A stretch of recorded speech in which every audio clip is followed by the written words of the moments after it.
जैसा कि all you know CUT का रिजल्ट आ चुका है, सबने अपने मार्क्स देख लिए होंगे, नॉर्मलाइजेशन सबका हो गया होगा, जिनके बढ़ने होंगे उनके बढ़ गए होंगे, जिनके कम होने थे उनके कम हो गए होंगे।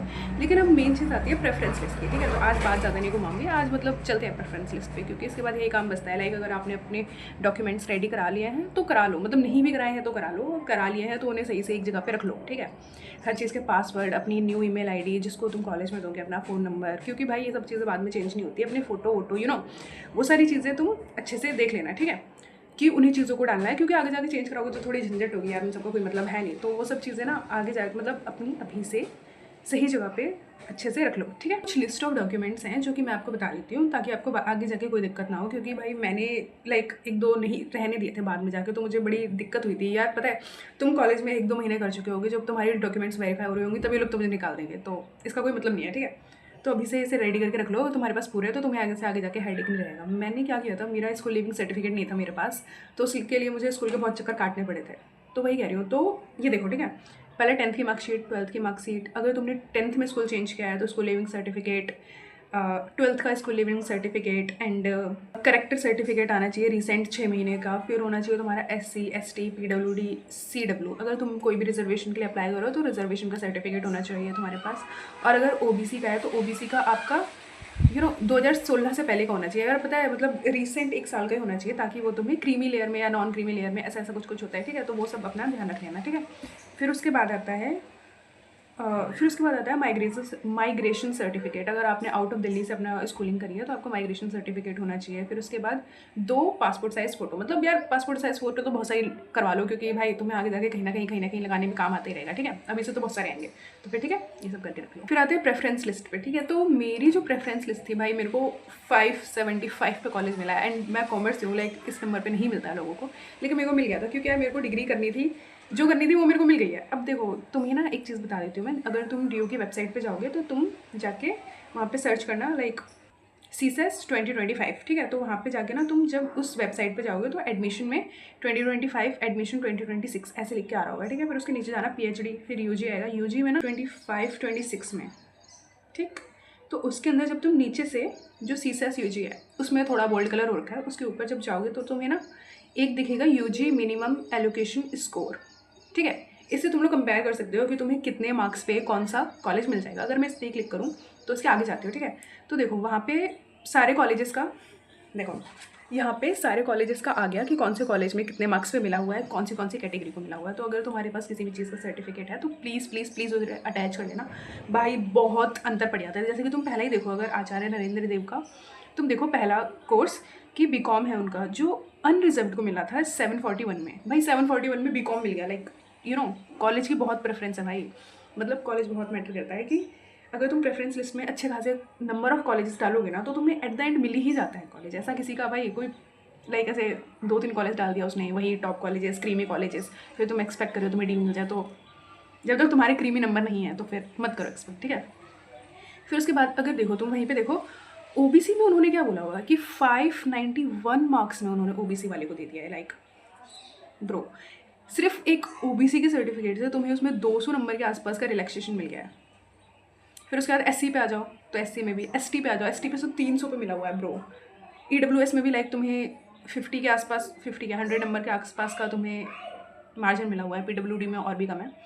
तो इसी तरीके से तुम बाकी सारे देख सकते हो, ठीक है। इस तरीके से तुम अपना अंदाज़ा लगा सकते हो कि तुम्हें कौन सा कॉलेज मिल सकता है।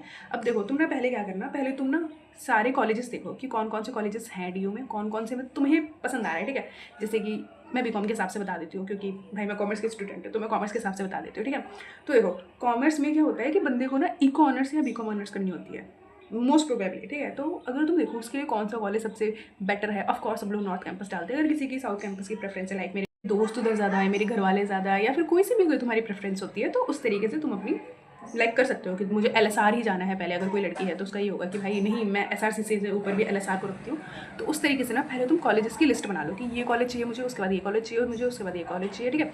तो ऐसे ना लाइक यार ऐसे 5-6 कॉलेजेस में भी मत रह जाना भाई, मत रह जाना। तुम्हारे 750 में भी तुम्हें नहीं मिलेगा कॉलेज। अब जैसे कि तुम भगनी निवेदिता कॉलेज की बात करो, वो वुमेंस कॉलेज है, ठीक है। तुम अगर जाओगे इसी PDF के पेज नंबर 6 पे तुम्हें दिख जाएगा भगनी निवेदिता कॉलेज, जो कि 79th नंबर पे है, ठीक है। उसको तुम देखना, उसके अंदर 650 पे लाइक अनरिजर्व्ड को BCom मिला हुआ है। तो वही है, तुम ना बहुत सारे कॉलेजेस डाल देना, 5-6 में मत रहने देना, ठीक है। तो इस तरीके से पहले तुम ना मतलब जितने भी कॉलेजेस हैं पूरे 60-70 उन सब की ऐसे लिस्ट बना लो कि इसके बाद इसको प्रेफर करूँगा, इसके बाद इसको प्रेफर करूँगा। और प्रेफरेंस के भी लाइक तुम्हारे पॉइंट्स होने चाहिए कि इसका इंफ्रा अच्छा है भाई, इसका डिस्टेंस कम पड़ रहा है, इसकी मतलब सराउंडिंग्स अच्छे हैं, एनवायरनमेंट अच्छा है, इधर मेरे रिलेटिव्स हैं, जो भी है उस तरीके से तुम अपनी चीज़ें को अरेंज कर लेना, ओके। कि इस कॉलेज की ज़्यादा रेपुटेशन है, जो भी है फेस्ट वेस्ट सारी चीज़ें कंसिडर करो ना। तो उसके बाद तुम कोर्स अरेंज करो कि भाई पहले मैं लाइक इको ऑनर्स करना पसंद करूँगा, फिर बीकॉम ऑनर्स करना पसंद करूँगा, फिर उसका psychology, math, stats, English and जो भी है, ठीक है, अपने हिसाब से। तो इस तरीके से पहले तुम लोगों ने कॉलेज अरेंज कर लिया, कोर्स अरेंज कर लिया, उसके बाद इन दोनों को कॉम्बिनेशंस बनाओ कि पहले मैं SRCC से इको करूँगा, फिर मैं सेकंड नंबर पे मेरे को अगर चाहिए होगा तो मैं हिंदू से इको करूँगा, फिर उसके बाद मैं स्टीफन से इको करूँगा, ठीक है। ऐसे ऐसे करके तुम लोग प्रेफरेंस बना लेना। फिर उसके बाद जैसे कि तुमने पहले बना लिया इको का, फिर उसके बाद तुम्हें लगता है कि नहीं यार मेरे को इको ज़्यादा चाहिए थी, फिर उसके बाद मुझे बीकॉम ज़्यादा चाहिए, तो बीकॉम मैं पहले SRCC से करूँगा, फिर स्टीफन से करूँगा, फिर हिंदू से करूँगा। तो ऐसे करके तुमने पहले बीकॉम का बना लिया, बाद में इको का बना लिया। तो फिर उसके बाद ना तुम ऐसे भी कर सकते हो कि जैसे कि नहीं तुम्हें पहले इको ही चाहिए तो सारे पहले इको के कॉलेज डाल दो। अगर तुम्हारे लिए कोर्स बहुत मैटर कर रहा है तो पहले सारे इको के कॉलेज डाल दो। फिर उसके बाद अगर तुम्हारे लिए लाइक कॉलेज इतना मैटर नहीं करता, फिर उसके बाद बीकॉम के सारे कोर्स डालो। तो यार ऐसा भी हो सकता है, अगर पता है ऐसे तुम करोगे ना तो पहले हो सकता है तुम्हें वो ऊपर से चेकिंग करता हुआ आता है, ठीक है। तो ऊपर से अगर तुमने SRCC कॉलेज डाल दिया तो ऊपर से SRCC वो चेक करेगा, अगर उस नंबर पे तुम्हारा मिल रहा होगा तो तुम्हें वही मिल जाएगा, और नहीं मिल रहा होगा तो वो नीचे जाएगा, नीचे जाएगा, नीचे जाएगा।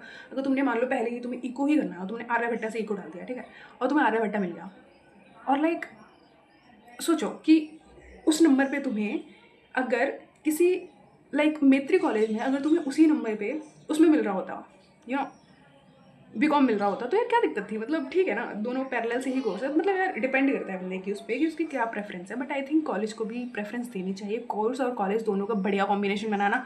अगर किसी को देखो ऐसे कि मैं ARST से इंग्लिश करने से अच्छा है, मैं ARST से इंग्लिश करने से अच्छा है कि मैं मैत्री से बीकॉम कर लूँ। तो इस तरीके से अपना ना पूरा कॉम्बिनेशन बनाना, परम्यूटेशन कॉम्बिनेशन जो हो सकता है तुम्हारा वो लगा देना। मतलब तुम ना देखना बैठ के, जब तुम पूरी चीज़ें बना दो ना तो उसके बाद तुम देखना बैठ के कि भाई मेरे को अगर ये वाला कॉलेज मिल गया, ठीक है, तो मैं इसमें खुश रहूँगा, ये मेरे को इससे नीचे वाला मिलेगा मैं इसमें ज़्यादा खुश रहूँगा। तो उस तरीके से तुम लोग देख लेना, ठीक है, कि इसमें ज़्यादा खुश रहूँगा, इसमें ज़्यादा खुश रहूँगा। तो उस तरीके से पूरे अपने परम्यूटेशन कॉम्बिनेशन लगा लेना सारी चीज़ों के, देख लेना, तुम्हें सब पता चल जाएगा। भाई बहुत मेहनत लगेगी, लाइक मैंने भी 5-6 दिन अपनी पूरी ऑल्टर करी थी ये सब चीज़ें, ठीक है। तो उस तरीके से तुम लोग भी कर लेना, ओके। सो अगर इससे ज़्यादा और कुछ पूछना हो तो बता देना। मतलब मैं अगर तुम चाहोगे तो मैं north campus south campus college की रैंकिंग के वाइज मतलब अरेंज कर दूँगी, ठीक है। जैसे कोर्स वाइज लाइक चाहिए कि इस कोर्स के लिए कौन सा कॉलेज बेस्ट है तो मैं आपको वो सब चीज़ें भी अरेंज करके बता दूँगी। अब मुझे बता देना बस व्हाट यू वांट, लाइक ठीक है, कोई सा भी कोर्स उसके हिसाब से कौन सा कॉलेज ऊपर होना चाहिए, कौन सा कॉलेज नीचे होना चाहिए, and I will tell you everything कि भाई क्यों मैंने इसे ऊपर नीचे डाला है, ठीक है। तो let me know in the comment section, ठीक है। सो ठीक है भाई, ध्यान रखो अपना, थोड़ा CUT हो गया यार, ठीक है, मार्क्स आ गए, अब क्या देखो, करो कॉलेज के लिए अप्लाई, आई थिंक DU के लिए करो अप्लाई, बाकी कॉलेजेस के लिए करो अप्लाई, बाकी यूनिवर्सिटीज़ के लिए करो अप्लाई। लेकिन ऐसा नहीं है कि भाई इसमें नहीं मिला, इसमें मुझे मेरा मनपसंद कोर्स नहीं मिला, मनपसंद कॉलेज नहीं मिला तो कुछ नहीं होगा। देखो पहले तुम ये देख लेना, तुम्हें उसमें 3 साल 4 साल जितना भी तुम पढ़ने वाले उतना पढ़ोगे भाई, तुम अपनी ज़िंदगी के इंपॉर्टेंट ईयर्स दे रहे हो, 19 20 21 जितने भी, तो भाई बहुत मैटर करता है। और फिर तुम्हारी कॉलेज लाइफ बहुत मैटर करती है तुम्हारी पर्सनैलिटी डेवलपमेंट में, तुम्हारी हर चीज़ में, ठीक है, तुम्हारे रिज्यूमे स्ट्रॉन्ग करने में। तो यार DU इन सब चीज़ों में तो हेल्प करता ही है, ठीक है। लेकिन तब भी तुम्हें सबसे ज़्यादा यार पढ़ना है, तुम्हें पढ़ना है, ठीक है। तुम्हें अगर तुम्हारी डिग्री मिल गई तो तुम बहुत ज़्यादा खुश रहोगे, और तुम्हें अगर तुम्हारी डिग्री नहीं मिली तो कोई मतलब नहीं है, लाइक तुम DU में भी हो या नहीं हो, ठीक है। तो डोंट मेक योर सेल्फ, यार तुम्हें रिग्रेट ही ना हो पाए आगे जाके। तो उस तरीके से अपनी चीज़ें करना है, ठीक है। नहीं मिलता प्राइवेट कॉलेज से कर लेना, कोई बात नहीं यार, करिकुलम सबका सेम है, कुछ नहीं हो रहा, DU के कुछ D ग्रेड कॉलेजेस से अच्छा है कि प्राइवेट से कर लो। तो ये सब चीज़ों का ध्यान रखना, ओके, ठीक है, बाय बाय, टेक केयर।